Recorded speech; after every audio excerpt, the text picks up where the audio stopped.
Hello, my inquisitive viewers.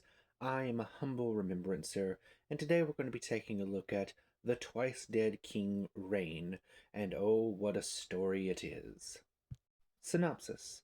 The damned Prince Ultex finally takes his crown and rightful place as head of the dynasty, but now he must travel to a new place looking for a new home for his wayward kingdom. But, of course, the humans are hot on his tail, and no matter where he seems to go, there the humans seem to be, like an ever-chasing shadow on his back. Will he be able to solve this problem, or will he and his entire dynasty be damned to oblivion?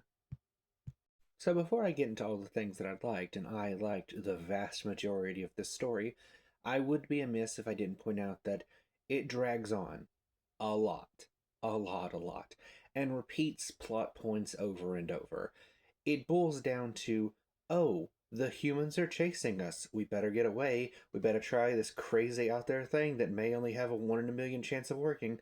What do you know? The thing worked. Oh, the humans are still chasing us. What do we do now? And it did this so many times. It was getting grating. It didn't go quite so far enough for me to put it down, but it got close. So with that said, why did I actually like the story? Honestly, the characters. You have Ultex himself, a tortured prince who isn't a very good king, but is earnestly trying his best. And then you have his right hand man, who is accursed with the hunger of flesh. You have the Cryptech, who has 101 secrets in his closet that even he doesn't really know. You have a boisterous individual who comes aboard the ship and is like, oh, am I here to help? Of course I am. He was my favorite character, by the way. There's another Cryptech who just talks very melancholy and is just like very to the point. She does not care about your rank or what you've achieved. She's going to give you the facts, and if you don't like the facts, too bad for you. This is what's happening. Love her. And even though the humans constantly being an annoyance got grating by the end, I do like that humans were portrayed in our traditional aspect as persistence hunters. Humans have never been the thing that can just take you out in one big charge. We've never really been the biggest or the strongest. We've always been persistence hunters. We fight slowly. We bleed an enemy out. And bit by bit, the buffalo loses more and more blood until it drops, and then the final kill is given. You have to excuse my metaphors, but you get what I'm saying. And that is what really you get the feeling of in this.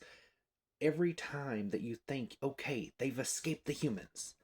No. And even though as a reader that is annoying, to the Necrons, that's terrifying. Now, there is a big twist in this one. A really big twist that they foreshadowed a lot and they added up to in the last book, and even more foreshadowed to in this book and everything. Did I like the turn? Did I like the twist? I did. I thought it was incredibly well done. I do wish that we had a bit more time with it, as it all kind of came to head at the very, very end. I think maybe they could have taken like a third of the book or so, maybe even half, and explored this part of it, but I understand why they did what they did. There were a couple of stories threads that didn't pay off so well, however. The thing with the monoliths, even though it did have a, I suppose, impact on the story, it was there and gone, and I just like, we've been waiting 2 books for the monoliths to show up and do something, and they did, but it didn't feel impactful. It didn't have the hit that it should have, you know? And then, of course, you have the obvious betrayal that you were going to have with the Necron sniper who pretty much just said from the beginning, I'm going to betray you, but it's going to be glorious. And I was waiting for that glorious betrayal. But then they just kind of be like, well, we weren't able to fit it in, sorry. And they even kind of acknowledge that in world where he's just like, look, Altix, I'm sorry. You deserve a better betrayer than me. I'm sorry that I didn't betray you betray you properly. It's really a letdown on my part, and I was the one betraying. I get the gag. It was a little funny, but I still wanted a more heavy hitting part of it. All in all, I do think the story is worth your time. I give it a solid 4 star out of 5. If you're a Necron fan, you'll love it. If you're not a Necron fan, there's still a good chance you'll probably still very much enjoy it. So, until next time, my friends, remember, never let your scars be drowned in gold.